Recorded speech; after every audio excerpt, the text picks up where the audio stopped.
Don't touch that dial. Randy's Old Time Radio Show presents...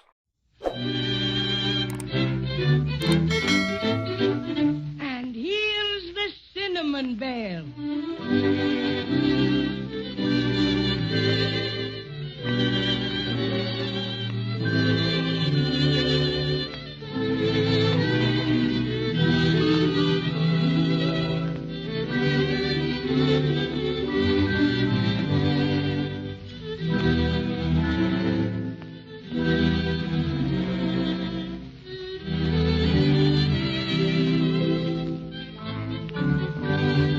Judy and Jimmy, with their friends Cinnamon Bear and the Crazy Quilt Dragon, have made a marvelous discovery. As you'll probably remember, they're still in the Golden Grove, where they were supposed to find an important clue under the singing tree. But that was practically impossible because all the trees in the Golden Grove looked exactly alike. Too tired to look further, they fell asleep. And when they awakened, they discovered they'd been napping right under the very tree they were searching for. And that wasn't all they discovered. For right beside them stood an enormous silk hat with windows and a door in it, and pinned to the door a note which Jimmy is about to read. Let's listen. Bless my stuffing, but I'm getting curious. What does it say, Jimmy? Well, it says, no trespassing unless you are Judy, Jimmy, Cinnamon Bear, and the Crazy Quilt Dragon. My, this is interesting indeed. I'm going to open the door. Oh, look. Very comfy looking, I'd say, at a quick glance. My, 4 chairs, each by a window. Stylish stuff, all the trimming. And look, 3 are just our size, and 1's big enough for Crazy Quilt. It's an awful nice place to sit, all right. But I don't see what this has to do with getting the star put back together again. Oh, wait. Here's another note on one of the chairs. Read it, Patio Cinnamon. Okay. Very interesting indeed. It's from Melissa, just as I thought. A logical supposition, my friend, but proceed to enlighten us as to its content. Very well. Dear friends, the flying hat will take you out of Maybeland to a place where you should have no trouble getting your precious silver star mended.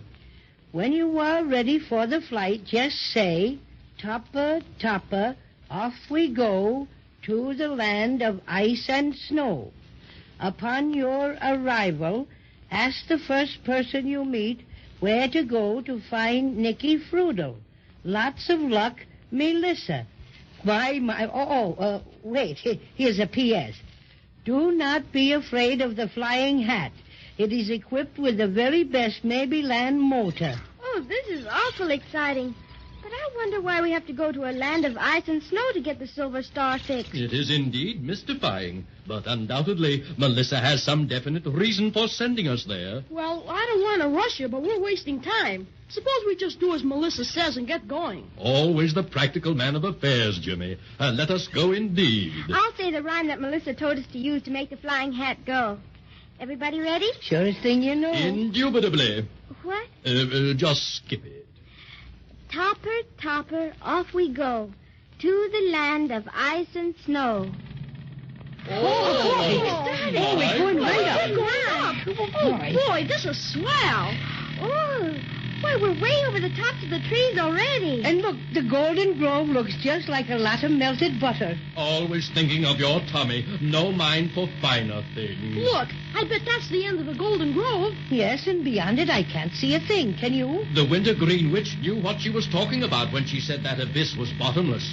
Why, the closer we get to it, the bigger it looks.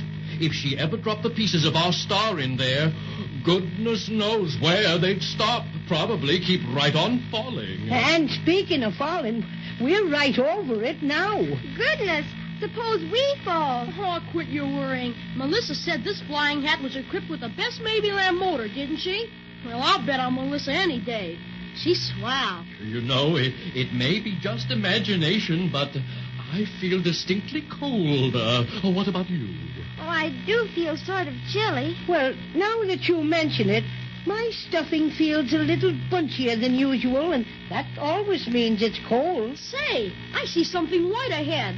Why, I bet that's the snow country.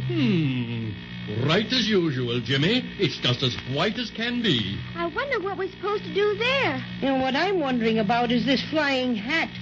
What do we do to stop it? Oh, I rather think it will stop of its own accord. Yes, but when? For all we know, it'll just keep right on flying and flying and flying. Oh, you know motors just can't keep on going forever. You gotta put something in them. Anyway, Melissa's note said the flying hat would take us someplace. And you know Melissa always tells us the truth. Oh, look. We're going down. Here we go. Oh. We're going to land on a hill. Oh, yes. Come on, let's get out. Isn't it cold? You bet.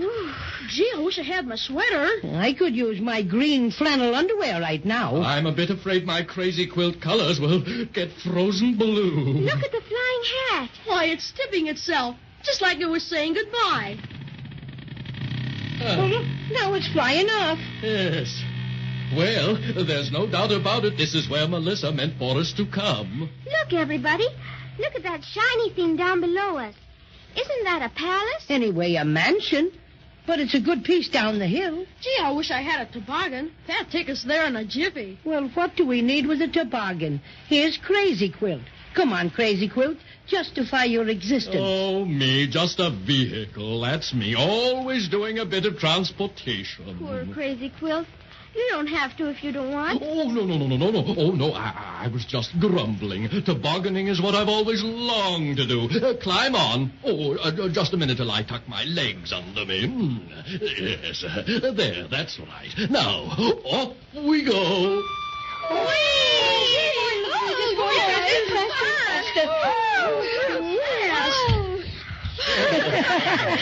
Oh, my. I got snow down my neck. Hey, I got snow all the way down my back. Yes. I feel like a cinnamon bear frozen pudding for sure. Let me dust the snow out of your fur, Patty, dear. Thank you, Judy. Just a little patch back of my left shoulder blade. Thanks a lot. Say, there's a flight of steps. I didn't see them when we landed. Nor I, but I arrived head first. Oh, I slipped. Why, they're made of ice. I think I see something over there. It looks like a snowman. Why, it is a snowman. Bless my crazy quilt, Aunt. He's wearing a silk hat, carrying a cane, and has a cigar in his mouth. Yes, and look at his nose. It seems to be a regular red Christmas tree light. We ought to speak to him. Remember, Melissa said to ask the first person we met about somebody called Nicky Frudel? Uh-huh. Excuse me, Mr. Snowman. I'll excuse you anything your little heart desires, my little sunbeam. I beg your pardon, but... Likewise, I will pardon you. Anything for a lady. Well, do you know somebody called Nicky Frudel? Nicky Frudel. Let me see. Yes, you must mean Nicky Frudel. Nice chap, Nicky. Yes, indeed. Very nice. Used to play a bit of snow tennis with him. Fine game, snow tennis. You don't play it at all like lawn tennis, not at all. Grasping the racket firmly twixt thumb and index finger, you essay to strike the pellet. Yes, but... My goodness, Judy. His nose is turned from red to green. Bless my stuffing, it's just like a stop-and-go light. How come this change of color, friend Snowman? Glad you asked me about that, my friend. Glad you asked me. Just a gadget I rigged up last year. Quite a novelty, if I do say so myself. I was directing traffic up to the Winter Sports Carnival. Glad you like the little knick-knack? Yes. Look, his nose has changed to red again. But despite the changeability of your olfactory organ... My goodness, why does Crazy Quilt have to talk like that? Showing off, that's all. He's just showing off. Well, we're beginning to partake of the frigidity of this northern climate and would be guided to the vicinity of one Nicky Frudel. Who? Nicky Frudel. Oh, yes. Didn't you mention him a while ago? Sure we did. I thought the name sounded familiar. Well, where is he? Where can we find him? Oh, so you want to meet him, eh? I don't blame you, my friends. Nice fellow, Nicky. Used to play a bit of snow tennis. We know. Snow tennis. Yes. How things do get around. And who told you that, my little icicle? Gee willikers, you just told us that yourself just a minute ago. So I did. Well, my little lad, you may enter the presence of Nicky Frudel by going up those steps and ringing the bell. Speaking of bells, I used to know a Swiss bell ringer. Very fine musician, very fine. Used to play Yankee Doodle on 8 sleigh bells. Touched my heart, he did. Look, his nose has changed from red to green again. Well, we've got the green light. Let's go. With the greatest of pleasure. You might bring me back a strawberry snow cone on your way back. All right, we will if we find one. This is awful hard to get up. The steps are so slippery. Ouch. You're telling me I got a dent in me stuffing. Yes, I, too, feel a certain lack of celerity in our ascent. Oh, boy, here I go. Oh! My, back so soon. Where's my strawberry snow cone? Oh, come on, everybody. Let's make it this time. 1, 2, 3, go. Yes. Oh, come on. Wait for me, Jimmy. Mind your steps now, Jimmy. Oh, dear. All these steps I must watch. Oh. Come on now. We made it. There's the bell, Jimmy. Ring it. Okay. How do you do? How do you do? You must be Judy, Jimmy, the Cinnamon Bear, and the Crazy Quilt Dragon. Oh, I've been expecting you for some time. Won't you come in? Much obliged to you. Thank you very much. Are you Nicky Frudel? I am. Excuse me while I close the door. It's pretty cold outside. Gee, it's lots warmer in here, all right. We've been kind of chilly out there. We're not exactly dressed for it like you are in all that white fur. Would you mind, please, if I asked a question? I don't mean to be rude, but you look like us, and yet you don't. Oh, you see, I'm an elf. Oh, well, Queen Melissa of Maybeland sent us in a flying hat to see about getting our beautiful silver star put together again. And she said we were to see you. That's right, Judy. But Melissa meant for me to take you to somebody else, and he'll help you. Will you please follow me up the hall? Yes. Gee, that's a big door. The gentleman Melissa has arranged for you to meet is waiting for you in his private office at this very moment. My goodness, who is it, Nicky Frudel? Why, didn't you know? It's Santa Claus. Santa Claus? I had an idea that's who it was going to be all the time, but I wasn't quite sure. And now that I know, I'm certainly going to be on hand next time when Judy and Jimmy meet him. Yes, sir, a visit with Santa Claus is one thing I couldn't miss.